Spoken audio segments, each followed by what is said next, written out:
Hi, Gary Zacharias again with the Apologist bookshelf. I love books that make me think. I love books that surprise me. I like books that challenge me.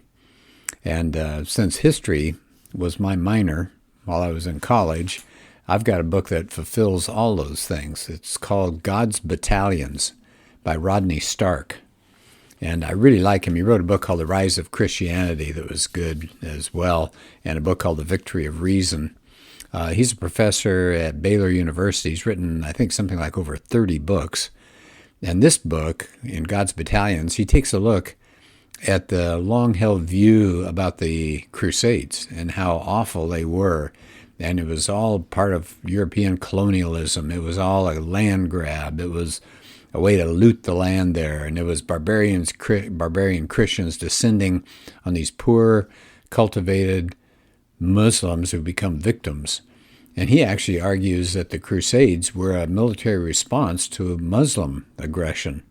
And so he looks at the Crusades. He shows that they were precipitated by Islamic provocations and attacks on Christian pilgrims and things like that. I don't really want to do as much of the history of this. I think that's fascinating. Now, like I said, I love the history angle. But he has a different part that really knocked me out. This was a chapter called Western Ignorance versus Eastern Culture. Now think about that for just a minute. That's the big picture that we get these days, that the West was barbaric, it was uncivilized, it was uncouth, it was dark, the Dark Ages. And then you contrast that with the East, with the Muslims, and they had all the culture. And he takes that on. He says that's been the received wisdom, that Europe was slumbering through the Dark Ages, but that science and learning were flourishing in Islam. And he has some quotes from some pretty well-known people, Bernard Lewis, for example, in a study. He said Islam had achieved the, quote, the highest level so far in human history in the arts and sciences of civilization. Meanwhile, he says, of course, medieval Europe was a pupil and in a sense dependent on the Islamic world. And so he says, now something happened. Lewis says something happened, that Europe began to outpace the Muslims, and he's puzzled. And the title of his book is What Went Wrong?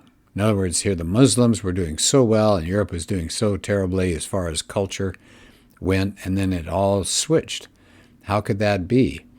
Well, he says, this is Stark talking here, says, my answer to Lewis's question, nothing went wrong. And in fact, he says, and this is what the whole chapter is about, that this business about Muslim culture and how wonderful it was being superior to that of Europe, he says, is at best an illusion.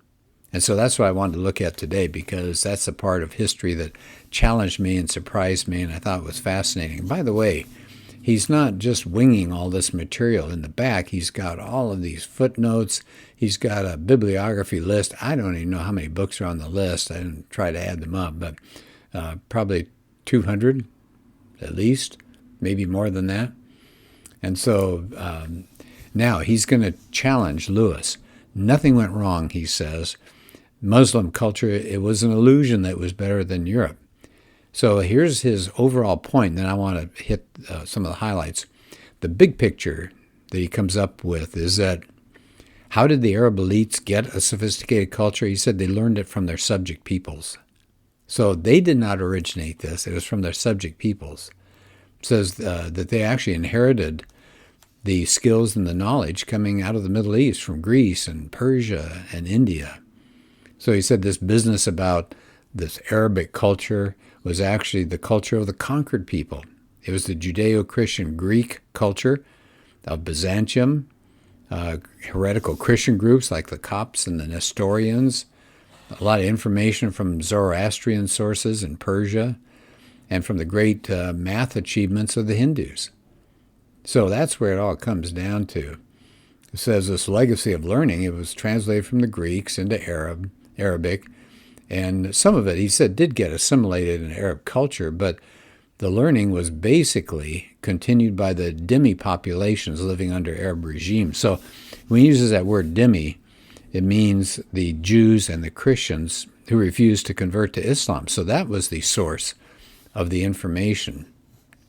So he says, as these dhimmis slowly assimilated, much which that was claimed to be sophisticated Arab culture disappeared. So let's take a look at some of the details. For example, he talks about the fleets, the Muslim fleets. They built a bunch of ships. Yeah, well, they were designed, built, and sailed by dhimmis, the Jews and the Christians who were under their control. Architecture, what about that? It was a dhimmi achievement, adapted from Persian and Byzantine origins. What else? Well, what about Arabs in science and engineering? Well, Donald Hill, he references him, said that very little could be traced to Arab origins and admitted that actually it was the conquered populations that did so much for science and engineering. Avicenna ranks as the most influential of all Muslim philosopher-scientists. He was a Persian. Omar Khayyam, Persian. And he mentions a whole bunch of specifics here. How about this? Leading figures in medical knowledge came from Nestorian Christians. How about the famous astronomer and astrologer Athari? I hope I'm pronouncing it right. He was a Jew. He said you could go on for pages of this. So this contributions business to Arabic science, they gave these contributors Arabic names, and their works were published in Arabic, which made it sound like they were Arab. They weren't. How about math? Well, the Arabic numbers actually came from the Hindus. Okay. How about astronomy? Most of the credit, he says, should not go to the Arabs, but to Hindus and Persians. What about, medicine and Arabic numbers? Nestorian Christian was the origin of that. Okay. In fact, he says even Muslim historians who are partisans on the side of the Muslims said they agree that the sophisticated culture originated where? With the conquered populations. But that's been ignored, of course, in the West here. All right. Let's pick some more specific areas. Well, what about the fact that they had all these classical writers? Isn't that great? That should show that they had a superior culture. But it says what's less known is the negative impact that this Greek scholarship had on the Arabs. It says they didn't see this as, I say they, the Arabs, didn't really see some of these Greek works as attempts to answer questions. They just read them kind of the same way they read the Quran. It was just settled. It was truth. It was, you didn't question it. You didn't contradict it. And so they just took on, for example, Aristotle. And so they imposed everything about Aristotle as if it was infallible. And of course, Aristotle wasn't infallible. So it says, whereas in the West, when they discovered Aristotle and thought about his work, it said it provoked experimentation and discovery. How about books and libraries? Wouldn't that be a sign of culture? Muslims, they had so many books by classical authors. And it says there were libraries already before the Arabs came along and conquered their land. But is it true that the Muslims valued libraries? No. It says it was an anti-intellectual attitude. If you read, he says, Muslim political history, says you find out that, for example, Mutawakkil, again, apologize, probably butchering his name, he became caliph in 847. What did he do to start with? Stifled independent research and scientific inquiry. He increased the suppression of religious dissent by force. And says so did the successors. And so it says some rulers, he said, yes, some rulers were more tolerant than others of scholars and books and learning, but not very tolerant overall. He uses an example of Saladin, the famous 12th century Muslim hero. Western authors and historians admire him greatly.